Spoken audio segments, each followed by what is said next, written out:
Era un viernes por la mañana del año 99. Ricardo tenía 17 años y ese 29 de diciembre estaba por cumplir 18.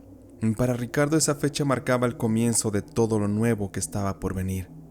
Cumpliría su mayoría de edad y comenzaría el año 2000, y con este muchos proyectos de vida. Aquella mañana al despertar el padre de Ricardo contemplaba el amanecer por la ventana de su habitación, y con el brazo sacudió un poco a su esposa para que se despertara, y fueran así juntos a cantarle las mañanitas a su hijo. Pero Ricardo ya se encontraba despierto y hablando en secreto por teléfono con Misael, su mejor amigo.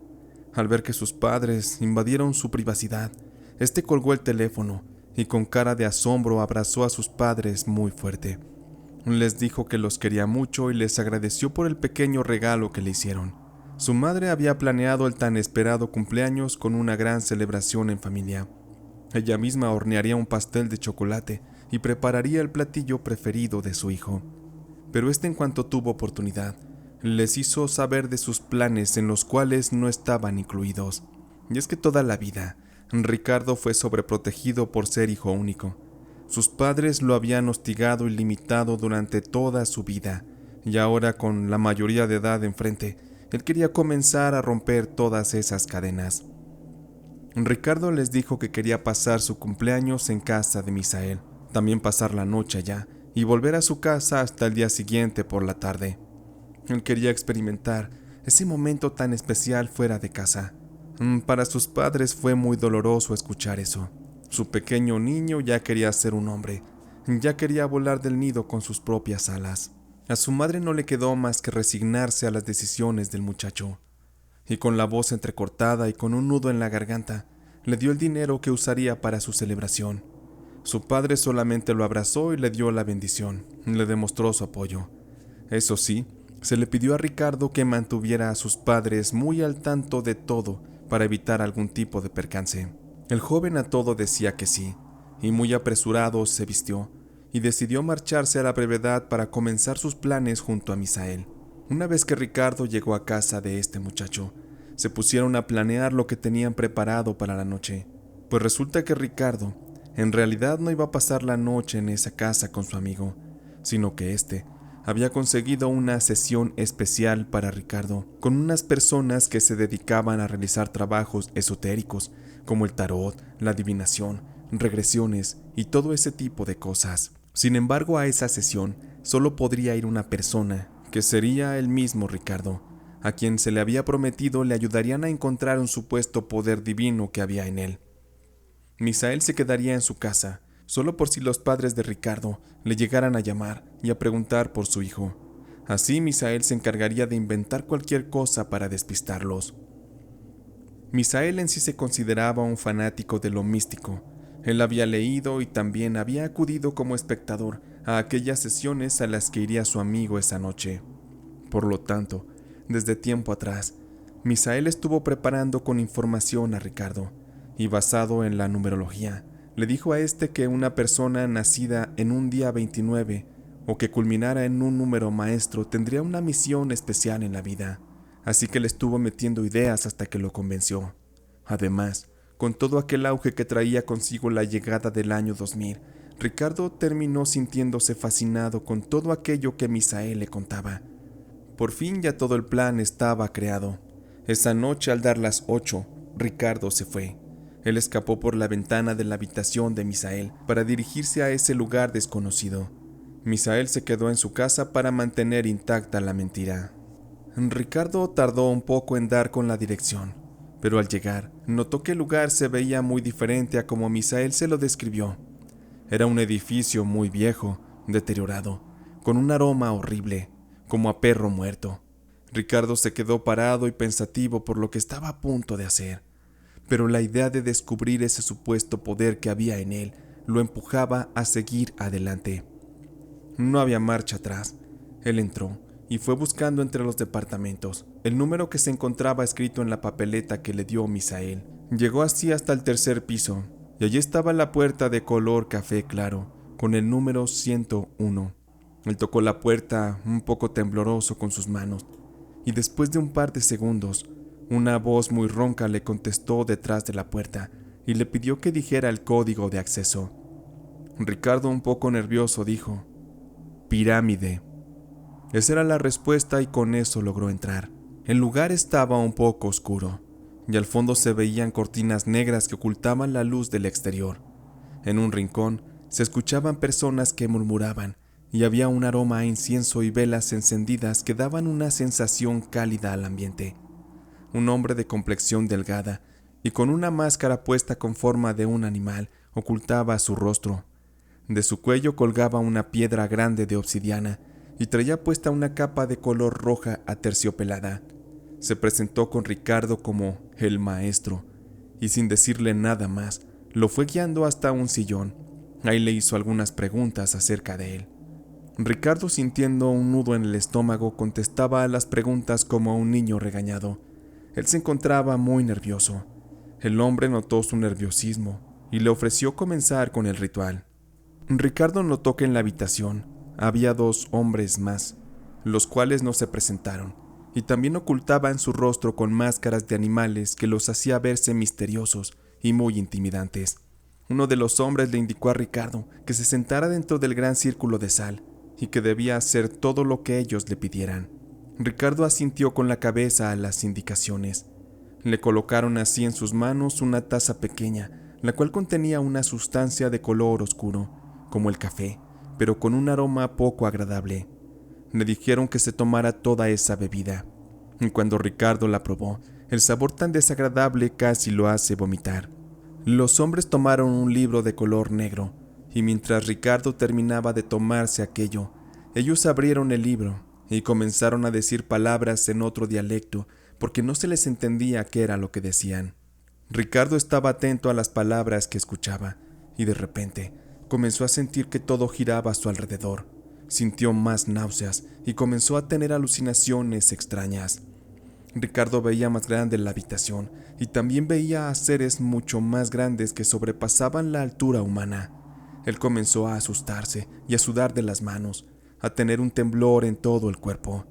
Él no comprendía lo que estaba ocurriendo, pero la escena lo llevó a sentir un profundo pánico. De repente volteó a ver a los hombres con máscaras y sus cuerpos se veían normales, pero sus cabezas se veían desfiguradas. El pobre de Ricardo ya no sabía qué hacer y tampoco sentía control sobre su cuerpo. Estaba completamente aterrado de lo ocurrido. Uno de los hombres dijo que Ricardo se estaba poniendo mal, que debían parar.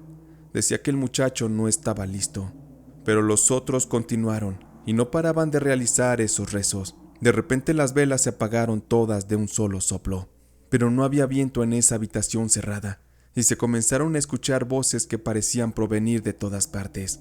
Ricardo no pudo más y se desmayó. De repente una de las velas que se encontraban junto a un mueble en la sala se prendió por sí sola. Comenzó a tambalearse hasta caer al piso. La llama alcanzó uno de los extremos de las cortinas de la casa, la cual se incendió rápidamente. Ante lo ocurrido tuvieron que detener el ritual de golpe, pues los 3 hombres que integraban el círculo se espantaron al ver lo que estaba ocurriendo. Intentaron apagar el fuego, pero no podían detenerlo. Parecía que algo superior a ellos les ganaba y alimentaba las llamas de aquel incendio. Estaban tan ocupados los 3 hombres intentando apagar el fuego que perdieron de vista a Ricardo, quien se encontraba tirado en el suelo desmayado, muy drogado, y sin darse cuenta, aquellas llamas alcanzaron la espalda de Ricardo, y su camisa azul que traía puesta se prendió completamente en llamas, lo que provocó que Ricardo despertara y comenzara a gritar con horror. Sus gritos eran de dolor y de miedo, pues él se estaba quemando por completo. Uno de los hombres reaccionó rápidamente y lo jaló hacia el baño que se encontraba frente a ellos, y lanzándolo hacia la regadera y manteniéndolo ahí, logró apagarle el fuego, mientras que los otros trataban de contener las llamas que se habían expandido hasta la habitación. Ricardo tenía quemaduras muy fuertes en su espalda. Él debía recibir atención de inmediato. Los hombres tenían que actuar rápido, pues Ricardo se encontraba en muy mal estado. Como pudieron, lo sacaron del departamento. Las llamas de la habitación ya las habían podido extinguir por fin. Al llegar a la unidad médica lo entregaron rápidamente al personal que se encontraba en la entrada. Uno de los hombres se quedó a dar los datos de Ricardo, tanto su dirección como su teléfono, para que se comunicaran con sus padres. Así, después de eso, Los hombres se echaron a la fuga y desaparecieron. Al despertar, Ricardo se dio cuenta que ya no se encontraba en aquel departamento de terror y que ahora se encontraba en un hospital. Él no distinguía bien, pues lo habían sedado, pero aún así, él sintió un dolor muy fuerte y profundo en todo su cuerpo. Él no podía describir bien lo que estaba sintiendo, pero no era nada agradable. Mientras él asimilaba dónde estaba y qué era lo que ocurría, se fue dando cuenta que pasaban personas por la habitación, personas con atuendos raros y de aspecto extraño que lo observaban, pero lo que le generó más inquietud fue que pasaban sobre su cama y no por un lado de ella. Él creyó que no estaba del todo despierto. Todo esto lo empezó a inquietar y quiso moverse, pero no podía. Empezó a sentir Ricardo que le faltaba la respiración y que su pecho se sentía muy pesado. No podía ni siquiera gritar, pues sus labios estaban tan resecos que se le habían pegado. De repente comenzó a sonar un sensor. Eran los aparatos a los que él estaba conectado. Sus signos vitales se estaban alterando, y esto hizo que rápido Ricardo tomara conciencia y comenzara a escuchar voces que eran de los médicos y también las voces de su padre que entraban a la habitación a ayudarlo. Para Ricardo todo era muy confuso. Su madre llorando y los médicos diciendo tantas palabras y términos médicos incomprensibles para él, y solo alcanzó a escuchar que su salud estaba muy delicada. Le comenzaron a hablar y las voces del doctor le retumbaban en los oídos. Aquel médico le dijo a Ricardo que le harían dormir de nuevo para que ya no sintiera más dolor. Ahí Ricardo no escuchó más. Al despertar de nuevo y sin saber nada del espacio y del tiempo, Ricardo no sabía si había dormido un minuto o días enteros. Solo sentía el cuerpo pesado y la mente la sentía como si se encontrara en una gran burbuja de agua. Miró como pudo a su alrededor tratando de reaccionar, y al mirar nuevamente a su alrededor, volvió a ver que se encontraba rodeado de personas extrañas. El pobre sintió frustración de que la pesadilla continuara, pero esta vez trató de no alterarse, pues quería comprender qué era lo que ocurría. Así que comenzó despacio a tratar de mover su mano para intentar comunicarse con sus padres, quienes se encontraban en esa habitación. Él logró mover sus dedos débiles, y su padre, quien se encontraba sentado en una silla al lado de la cama y tenía recargada su cabeza en el colchón de la camilla, sintió el movimiento que hizo Ricardo con su dedo, a lo que reaccionó con gran alegría y llanto en sus ojos. El hombre lo miró fijamente y sin decir nada para no alterarlo, llamó rápido a los médicos. Los doctores entraron a la habitación y le empezaron a hablar a Ricardo para explicarle su estado de salud. Aquellos hombres le dijeron que había sufrido un evento traumático y que toda su espalda tenía quemaduras de segundo y tercer grado y que lo tenían sedado para evitar que él sintiera tanto dolor con los procedimientos que le estaban haciendo para curarlo. Por fortuna los médicos le hicieron la promesa de que pronto se recuperaría. En eso llegó María, la madre de Ricardo, llorando y agradeciendo que él estaba despierto. Ricardo la miró llena de emoción, pero vio también que detrás de su madre estaban entrando más personas extrañas. Ricardo como pudo habló y dijo: váyanse de aquí, por favor. Uno de los médicos respondió: no podemos irnos, Ricardo, te estamos atendiendo. Y Ricardo como pudo dijo: no les digo a ustedes, le digo a todas esas personas que están entrando a la habitación.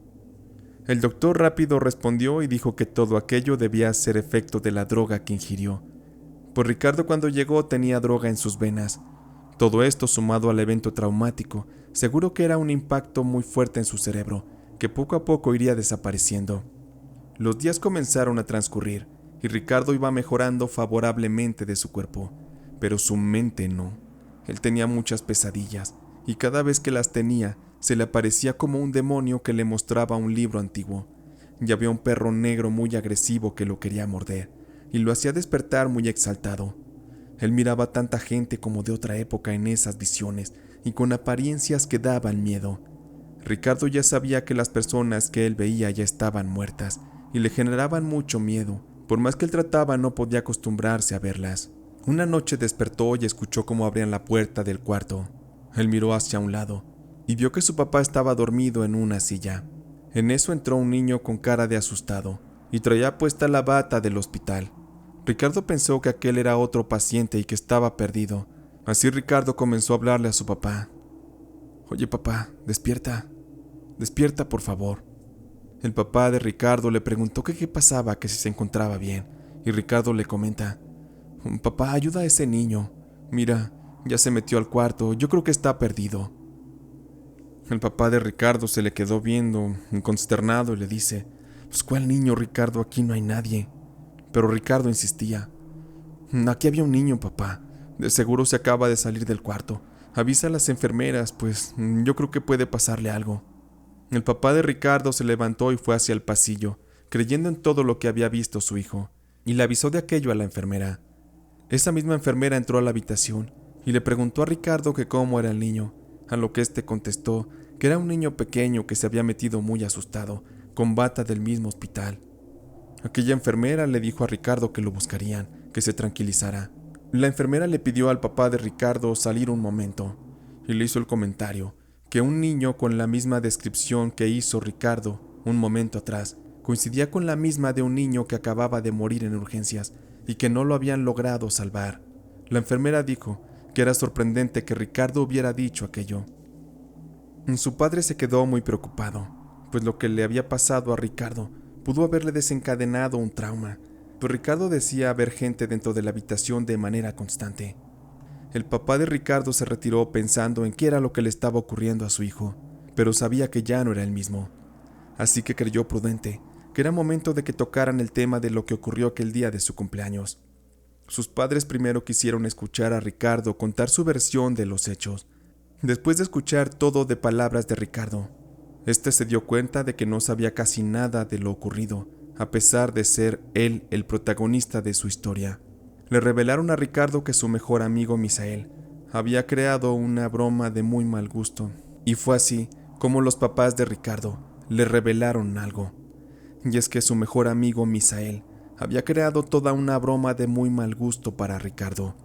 Y así fue como después de algunas averiguaciones se le contó a Ricardo la verdadera vida de Misael, pues resulta que éste tenía una afición por el ocultismo, pues creía que aquellos que piensan en todo lo oculto tienen poder superior al resto de la gente, y Misael eso era lo que quería tener poder y sobresalir entre los demás, incluyendo a Ricardo, pues muy en el fondo Misael sentía una gran envidia por los logros y virtudes que naturalmente se le daban a Ricardo. Un día Misael encontró un libro en una vendimia, y el libro era de ocultismo. Él lo compró y lo comenzó a leer. En el libro le daban instrucciones de cómo podía iniciarse para adorar a seres malignos, y que al hacer esto, él comenzaría a recibir regalos como poder, dinero y todo lo que pudiera ambicionar. Así que Misael quiso poner a prueba lo que el libro decía, sin imaginarse que lo que hiciera sería real y muy peligroso. Con ayuda de 2 amigos más de la escuela, que logró convencer y les prometió grandes cosas, planearon todo el escenario y tomaron como ofrenda a Ricardo. Misael, al tener a Ricardo en el círculo de sal como lo indicaba el libro, hizo las invocaciones que estaban escritas, y así, sin darse cuenta, fueron atrayendo a energías que no pudieron detener, y con las invocaciones que hicieron esa noche, provocaron los accidentes que ocurrieron en el departamento. Aquel lugar donde se realizaron el supuesto juego se quemó por completo y sufrió daños que resultaron muy costosos de reparar.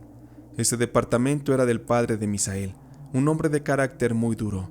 Misael seguramente recibió un castigo muy fuerte por parte de su padre, y fue este quien lo obligó a confesar su acto. Pero más allá de las pérdidas materiales, Ricardo casi pierde la vida, y quedó marcado por siempre, pues ahora lo atormenta el ver a seres de otros planos, y esas pesadillas que él tiene y que dice sentir muy reales.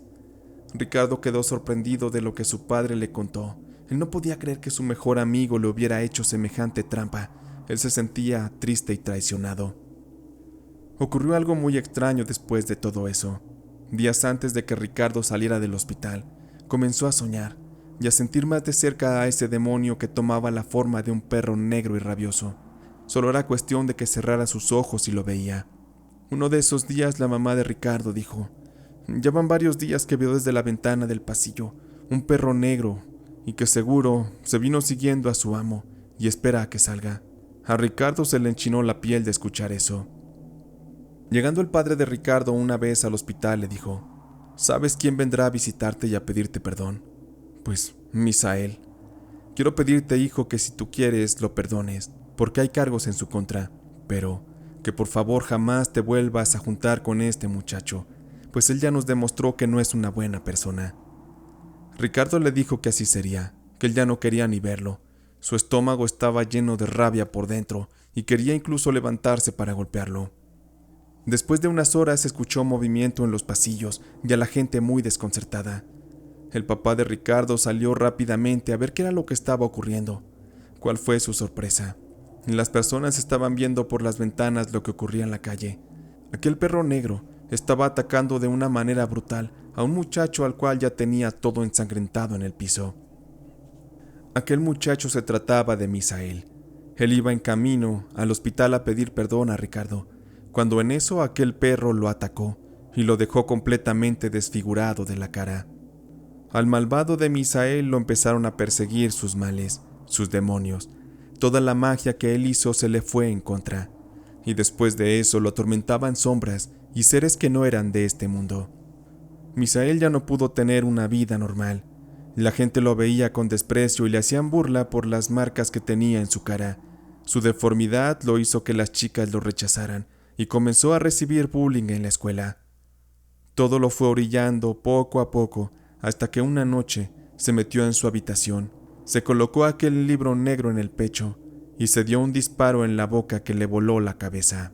Fue muy triste para sus padres encontrar la habitación completamente ensangrentada y ver a su hijo sin vida de una manera horrible. Fue traumático para ellos. Ricardo realmente nunca se recuperó de aquellos traumas que vivió.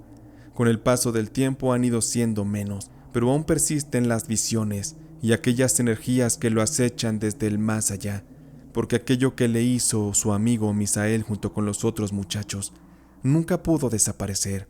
Al haber muerto Misael, nunca pudieron romper aquello que le hicieron. A los otros dos muchachos que acompañaron a Misael también les pasaron cosas extrañas. A uno lo atropellaron y le rompieron una pierna, obligándolo a usar muletas casi de por vida. Y al último joven le ocurrió un accidente en el cual se golpeó la cabeza muy fuerte y quedó en estado vegetal.